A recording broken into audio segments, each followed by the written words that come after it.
Today on Mythbusters Sewing Edition, I am going to demystify two sewing techniques that are super useful, that intimidate some people, but are in fact very easy. We are going to use the Burrito Method and French seams to make a pillowcase where all of the seams are fully enclosed. This is a very useful technique to know. These seams are sturdier, so they hold up in the wash better and are much more attractive seams. I'm going to be linking all of the information for making different sizes of pillowcases in the description box below. This is a super project. It's only 10 minutes to make and makes a great gift. You got a last minute gift? A pillowcase. You want to customize your bedroom and coordinating fabrics? A pillowcase. You need a gift bag? A pillowcase. This is such a useful project. Now let's jump right into it. I have cut out my pieces of fabric for the pillowcase. The circle fabric is the cuff, and I've cut it out 9 inches long by the width of the fabric. So the width is from selvage to selvage.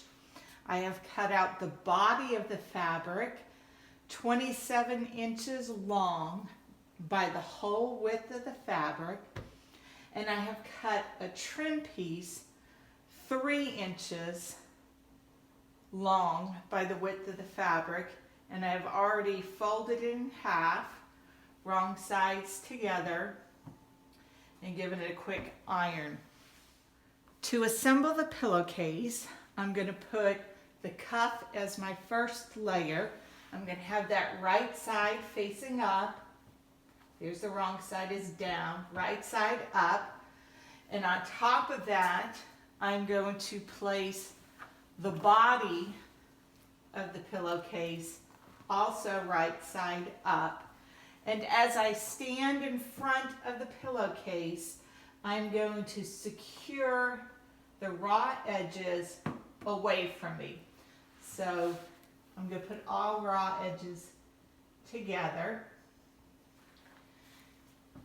And on top of this, on top of the body, I'm going to place the trim piece.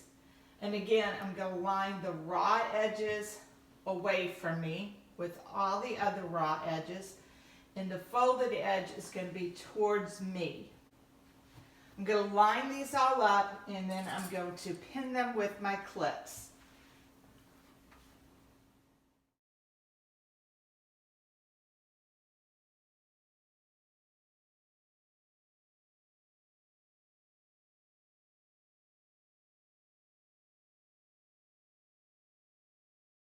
I have it all pinned together, and you'll notice over in the corner that my fabrics are not all the same width. That's fine. We are going to be trimming this down to size at a later step. But here we are all pinned together.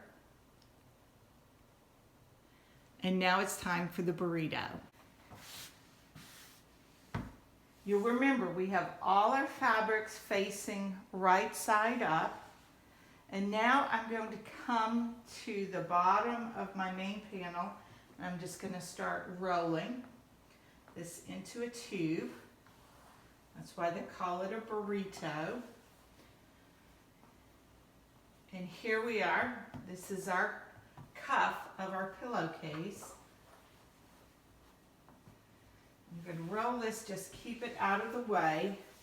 And I'm going to bring the bottom of the cuff up to where I have my pillowcase pinned. And I'm going to include the bottom in with all the other fabric raw edges together.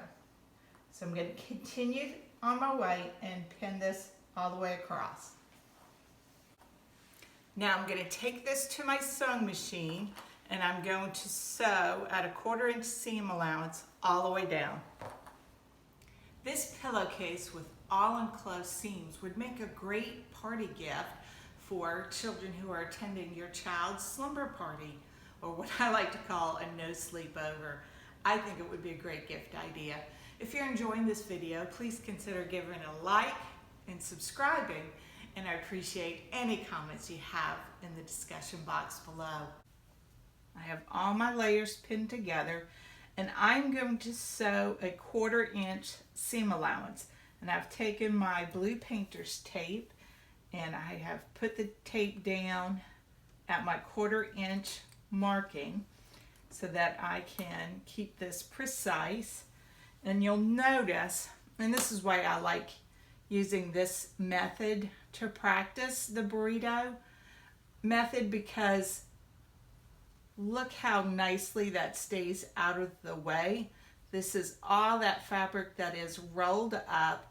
I do not want to catch any of this in my seam allowance, and since this is such a nice big project, that is really easy.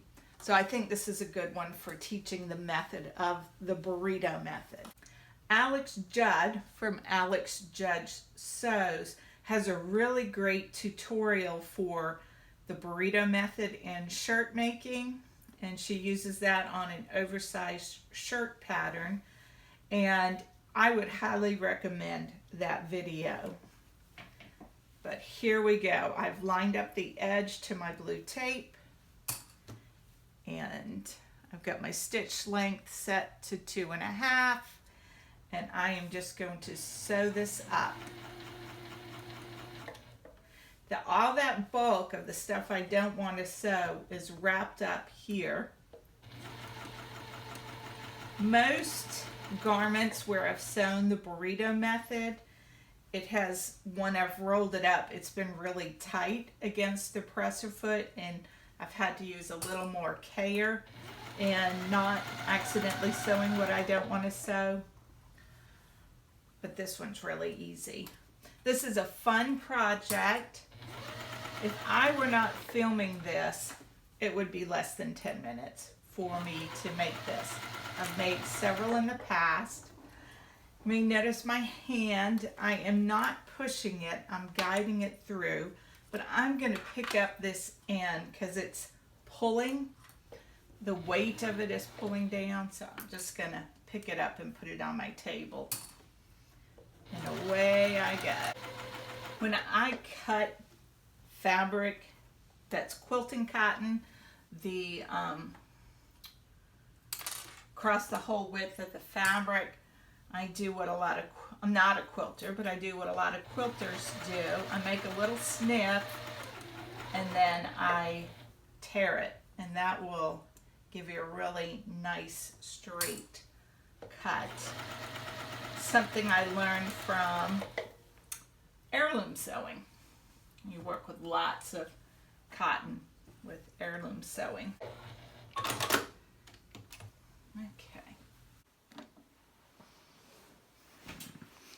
Okay, so this is what it looks like now. I've stitched all along the raw edge, and I'm going to reach inside and pull the middle out.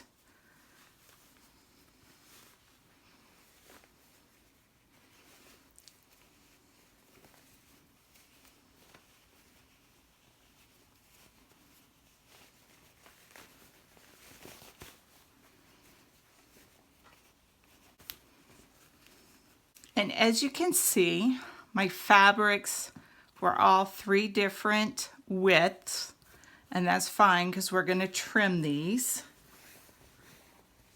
So I'm going to check my seam to make sure I don't have any puckers.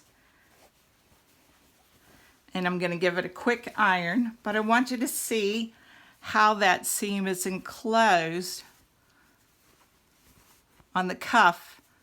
All this end is all enclosed with a nice, neat stitch. I have it sewn, and now it's time to trim. As you can see on this end, all 3 of the fabrics were different widths. I also have on this end the selvage that I want to cut off. So I'm going to fold it selvage to selvage. make it nice and neat, and I'm going to trim this down to size. Once it is folded, I want to trim the width from the folded edge to this end 21 inches. So I'm going to fold this neatly, make sure it's square, and then I'm going to cut off this edge. Since my cutting mat is not large enough, nor do I have a ruler long enough to make the cut, I'm going to take the bottom, fold it to the top, and then I'm going to use my ruler and slice this off. But I'm going to make sure I have this matched up well so that it is not wonky.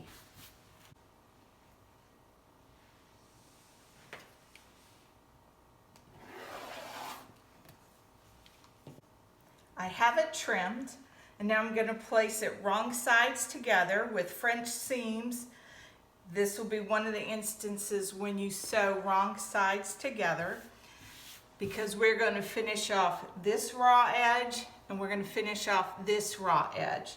We're going to place them wrong sides together. We're going to sew at a 1/4 inch seam allowance on this side and on this side. Then we're going to trim that seam allowance in half, turn it inside out, and then we will enclose that seam by sewing a 1/4 inch on each seam. So I'm going to take this to the sewing machine. I've sewn my pillowcase along those two edges, right side to right side, a 1/4 inch seam, and now I'm just cutting half of that seam allowance away. I will finish this, trimming this, and then I will turn it inside out, and I will sew these same seams using a 1/4 inch seam allowance, which will enclose this raw edge. All right, so I have turned my pillowcase inside out. I have already enclosed the long side seam, and I wanted to practice doing a more narrow French seam, so I moved my needle over. But if you're doing this for the first time, do a true 1/4 inch seam. Can you see through the fabric where my seam is that I've enclosed?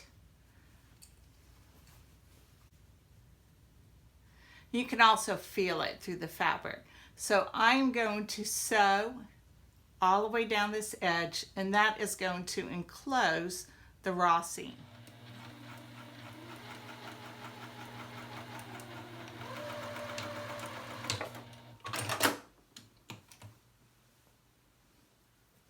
Go. Trim.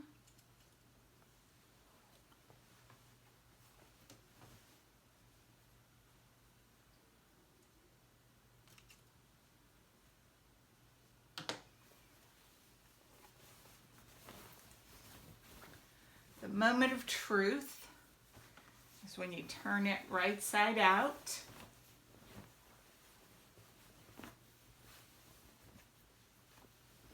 I'm going to check my seams. Make sure everything is enclosed.